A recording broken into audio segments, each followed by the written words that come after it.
주의 날 제3주 육문 칠문. 그러면 하나님께서 사람을 그토록 악하고 패역하게 창조하셨습니까? 답 아닙니다. 정반대로 하나님은 사람을 선하게 또 자신의 형상고 참된 의와 거룩으로 창조하셔서 사람이 자기의 창조주 하나님을 바르게 알고 마음을 다하여 그를 사랑하며 영원한 복락 안에서 그와 더불어 삶으로 그에게 찬양과 영광을 돌리도록 합니다. 제7문. 그런데 사람의 부패한 본성은 어디로부터 왔습니까? 답. 낙원 곧 우리의 시조인 아담과 하와의 타락과 불순종으로부터 와서 거기에서부터 우리의 본성이 심히 부패하여 우리는 모두 죄악 중에 잉태되고 출생입니다. 요한계시록 21장 4절, 5절. 모든 눈물을 그 눈에서 닦아 주시니 다시는 사망이 없고 애통하는 것이나 곡하는 것이나 아픈 것이 다시 있지 아니하리니 처음 것들이 다 지나갔음이러라. 보좌에 앉으신 이가 이르시되 보라 내가 만물을 새롭게 하노라 하시고 또 이르시되 이 말은 신실하고 참되니 기록하라 하시니. 아멘.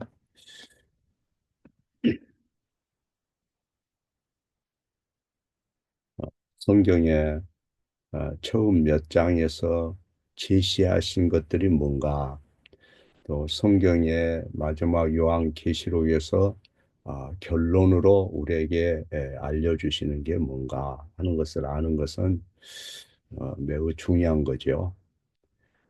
창세기는 시작에 관한 책입니다. 태초에 하나님이 천지를 창조하시느니라 이 말씀에서 분명하게 알 수가 있죠. 창세기에는 태양이라든가 달이나 별이나 산들이나 또 강들이나 대양들, 또 지극히 작은 미생물들에 이르기까지 우주의 기원에 대해서 하나님께서 알려주셔요. 여호와께서 그 모든 것을 지으셨다는 거죠.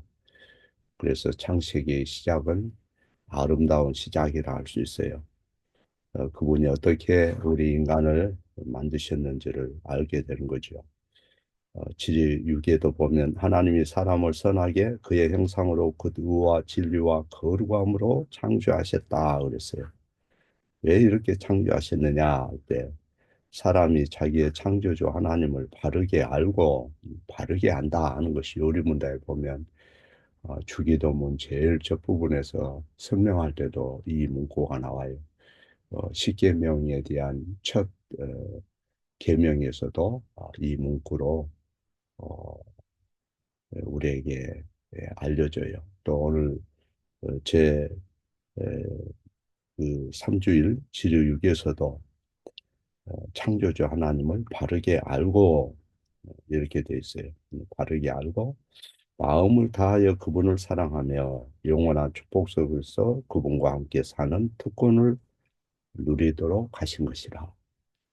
그래서 창세기는 매우 아름다운 그런 시작이죠. 그러나 나쁜 그 시작에 대해서도 제시를 하죠. 제가 3장에서 시작됩니다. 그리고 3장에 이어서 2장 후에는 우주 전체에 엄청난 충격을 안겨주는 대재앙에 대한 기록이 나옵니다. 어, 노아의 홍수가 나오죠. 오늘날 큰 산불이 여기저기 나서 모든 것을 다 태워버리고 삶의 터전을 송두리째 앗아가 버릴 때 많은 사람들이 충격을 받죠. 또 많은 나라들이 이 경제적인 문제 때문에 전쟁을 일으키는 그런 뉴스만 봐도 어, 그들의 그 본성이 얼마나 추하고 또 그로 인한 파멸이 얼마나 무서운지 또 죽음이 얼마나 끔찍한지 그런 것을 우리가 알 수가 있어요. 그런 기온에 대해서 창세기는 우리에게 알려주는 거죠. 코로나 전염병은 우리가 직접 겪어봤죠.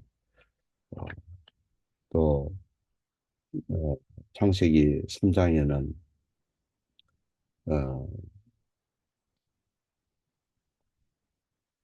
재앙이 일어난 순간부터 너무 많은 것이 망가져서 타락의 그 결과 중에서 가장 심각한 것은 인간의 타락한 본성에 대해서 얘기를 해요. 그러니까 타락한 본성이 어디에서 왔느냐 이렇게 묻죠. 제 질문을 보면 사람의 부패한 본성이 어디에서 왔습니까? 이렇게 질문합니다. 답은 낙원 곧 첫 조상인 아담과 하와의 타락과 불순종으로부터 와서 거기에서부터 우리의 본성이 심히 부패하여 우리는 모든 죄악 중에 잉태되고 출생합니다. 이렇게 돼 있어요. 우선 죄로 인해서 사람 자체가 망가졌다는 거죠. 도덕적인 부패가 그때부터 생겨난 거예요. 모든 인류에게 실제 재책이 오고 죽음이 온 거죠. 가장 비극적인 것은 인류가 우리의 생명이 하나님으로부터 분리되고 어, 이제 가까이 할 수가 없게 됐다는 것. 이것이 가장 비극적인 거예요. 이와 같이 나쁜 일이 창세기에 기록되었지만은 또 다른 희망의 시작, 구속의 시작에 대해서도 창세기에서 얘기한다는 것. 우리가 기억해둘 필요가 있습니다. 하나님께서 뱀과 땅을 저주하실 때조차도 또 남자와 여자에게 그리고 그 후손들에게 초래될 심각한 어려움을 말씀하실 때조차도 하나님은 우리에 대한 재난 구조 프로그램을 선포를 하셔요. 하나님께서 그 말씀을 선포하셔요. 구속에 대한 선포. 그러니까 마귀가 인간의 최종 어떤 어, 결정을 하는 게 아니고 어, 여호와께서 친히 여자의 후손을 통해서 승리하게 해주겠다. 이렇게 말씀하셔요.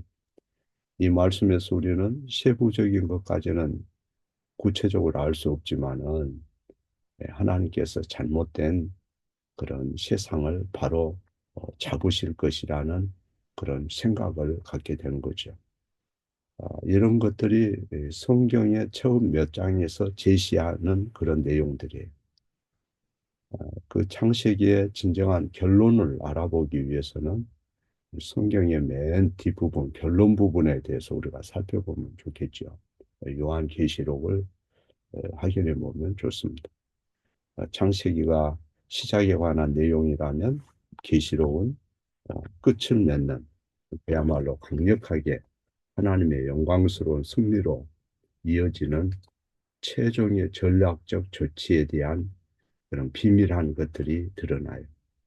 운동 경기가 막판에 이르러서 이제 1, 2, 3등 이렇게 가르는 것처럼 역사의 그 마지막에 관한 것들을 성경이 공개를 해주는 거죠. 그래서 계시록에서는 실제 모든 역사의 끝이 이렇게 되어진다 하는 게 아니고 하나님이 최종적으로 회복하신다는 거예요. 역사가 다 끝나버린다 이런 의미보다는 어, 하나님의 심판의 사역과 더불어서 하나님께서 이렇게 잘못된 세상을 바로 잡으신다 하는 그런 말씀이에요. 물론 하나님은 그러한 일을 계속 구약에서부터 해오셨지만은 어, 창세기 3장으로부터 모든 역사를 거쳐서 요한계시록까지 하나님께서 그 계획을 어떻게 복구하시는지를 보여줍니다. 그러나 요한계시록은 죽임을 당한 어린 양을 통해서 태초부터 하나님의 계획이 이루어져요. 그러므로 우리는 창세기와 요한계시록을 나란히 놓고 처음 책과 끝의 내용을 비교하면서 하나님의 위대한 구원 사역이 처음부터 끝까지 어떻게 진행되는지를 살펴보는 것은 굉장히 흥미롭고 그만한 가치가 있어요. 그래서 주의 날 3주일에 보면 죄와 비참에 대해서 말하고 부패한 본성에 대해서 말합니다. 제3장은 우리의 시조가 어떻게 반영하고 타락했으며 불순종과 합당한 형벌에 관해서 알려주는 거죠. 사탄과 죄가 들어오는 그런 비참한 상황 에서도 하나님의 빛의 광선이 비치는데 그것은 예수 그리스도를 통한 복음의 말씀인 것입니다. 창세기에는 어떤 사건들이 발생했습니까? 예, 하나님께서 하늘을 창조하시고 땅을 창조하시고 그 안에 모든 것을 주님이 지으시고 또 하나님께서 우리 인류를 통해서 하나님께 합당한 예물이 되도록 그렇게 지으시고 하나님을 바로 알고 하나님을 사랑하고 하나님과 함께 살도록 그렇게 의도하셨어요. 이 세상을 하나님의 형상대로 지음받은 사람들의 거처로 삼게 하셨다 이 말이에요. 세상은 하나님을 찬양하고 감사하는 공연장이 되어야 되는데 인간이 타락 후에 본성이 부패해서 항상 자기 성공, 자기 아성, 또 자기 욕심을 펼치는 그런 어, 역사의 장으로 이 세상이라는 무대를 만들어 버린 거죠. 그래서 우리가 하나님을 영원히 예비하는 그런 성전이 되어 가야 되는데 어, 사람들은 그걸 반역한 거예요.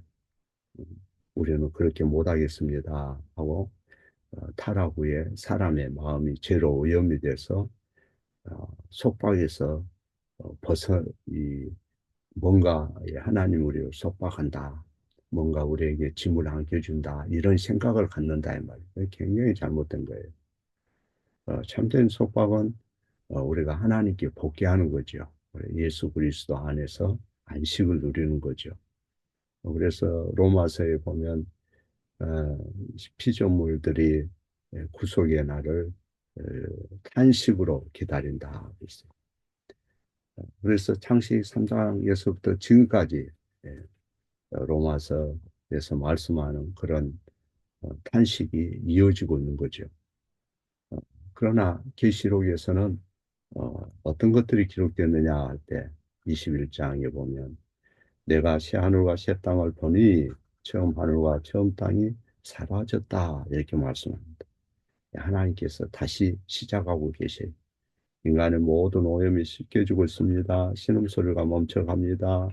하나님께서 모든 것을 개조하시고 다시금 새롭게 하십니다. 하나님의 그 전지전능하신 권능으로 하늘과 땅이 하나님의 영광에 합당한 예물이 되도록 하십니다. 그리고 모든 믿는 사람들이 하나님의 거처가 됩니다. 결국 하나님께서 모든 일을 바로 세우시는 모습이 계시록에 보면 어, 계시가 됐어요.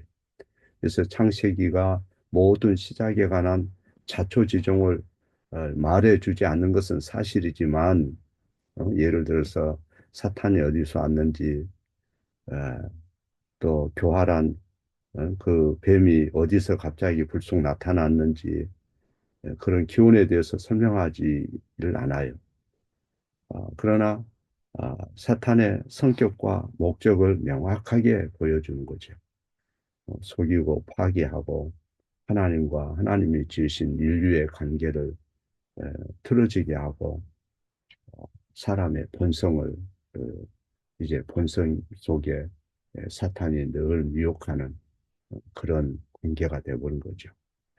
그래서 이제 계시록에서는 그 사탄에 대해서 좀 더 많은 것을 말해주지는 않지만은 베드로후서 유다서에 보면 그가 하나님을 반역했고 하늘에서 쫓겨났고 또 택한 자들이라도 할 수만 있으면 미혹게 하는 그런 사탄에 대해서 폭로를 합니다.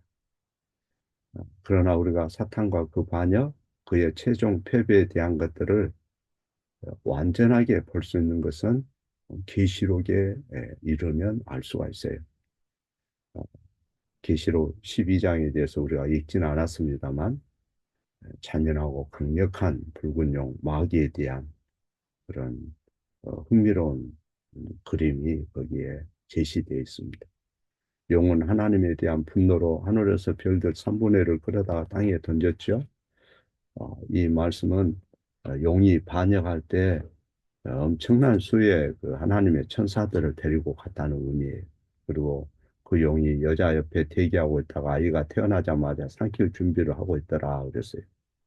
그래서 여자의 후손을 통해서 뱀을 멸하실 것이다는 하나님의 첫 약속을 우리가 기억지 않고 계시록 12장을 이해할 수가 없어요. 어, 그러나 계시록 12장의 그 내용에 보면 영은 결국 실패합니다. 계시록 12장은 그 아이가 하나님에 의해서 하나님 앞과 보좌 앞으로 올라갔더라 그래요. 12장 5절에. 그리고 장차 그 아이가 철장으로 만국을 다스릴 남자로 이렇게 우리에게 소개를 합니다.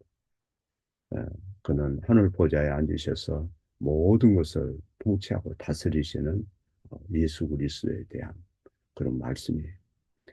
사탄은 계속 여자와 교회를 상대로 전쟁을 벌일 것입니다. 심지어 하늘 군대까지 공격할 것입니다. 그러나 승리하지 못할 것입니다. 그러므로 창세기는 사탄이 인류의 시조에게 치명적인 공격에 대해서 알려준다면 계시록은 어떻게 사탄이 최종 파멸에 이르게 되는지를 알려줍니다.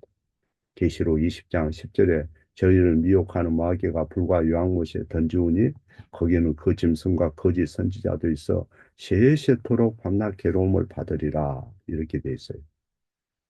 이와 같이 너무 많은 죄를 인류로 하여금 짓게 하고 또 모든 인류에게 비참을 초래했던 뱀은 계시록에서 영원히 멸망을 당합니다.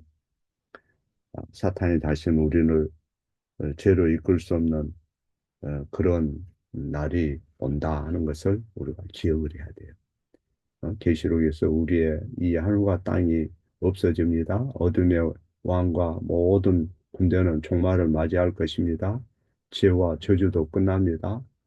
자, 창세기 3장은 죄의 시작에 관한 것이고 아담의 한 사람의 불순종으로 인해서 여러분과 저에게 너무나 많은 비탄이 주어졌고 그러나 계시록 12장에서는 죄의 끝을 봅니다. 우리는 죄가 사라졌다는 걸 어떻게 알 수 있죠? 하나님께서 마음을 새롭게 하신다 하기 때문에 알 수가 있어요. 그때는 회개하지 않는 모든 죄는 쫓겨납니다. 그분의 백성은 그리스도의 피로 씻겨져서 하나님과 함께 영원히 거할 것입니다. 죄는 더 이상 없어지고 저주도 없어지고 이제 이 세상은 새롭게 돼요. 그래서 주님이 이 요한복음 14장에서 제자들이 근심하고 두려워할 때 거할 곳이 많다. 너희가 거할 곳이 많으니 아무것도 걱정하지 말라 하면서 주님이 에, 우리의 거할 곳을 예비하기 위해서 어, 가신다. 이런 말씀하셔요. 창세기 3장에서 죄와 사탄으로 인한 저주가 선포되었죠. 천지 창조가 산산이 부서졌습니다. 인류는 그 파괴의 모든 결과를 몸소 체험하면서 매일매일 땀에 젖고 힘들게 살아야 했습니다. 우리의 하단이나 들판은 잡초로 뒤덮이고 또 출산의 고통이 따르고 결혼 생활은 진장이 되고 눈물도 많고 슬픔도 많고 그리고 세상은 항상 혼돈스러워요. 언제 무슨 일이 있을지 우리 귀에 들려오는 소식은 우리를 초조하고 불안하게 만들고 또 주변에 사랑하는 사람들의 질병에 걸리고 또 여러 가지 시약해진 모습을 보면서 안타깝고 이것이 세상의 본 모습이에요.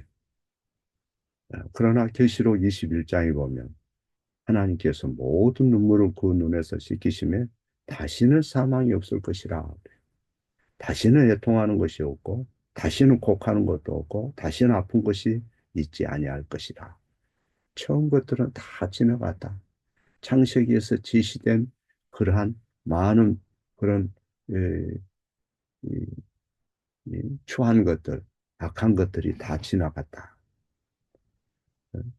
이 말씀은 하나님께서 그동안 잘못되어 온 세상을 복음을 통해서 이제 바로 잡으신다. 예수 그리스도를 통해서 죄로 파괴되고 손상된 그리고 고통의 연속인 삶을 온전히 되돌이켜 보시겠다. 반전이 있다 하는 것을 말씀하는 거예요.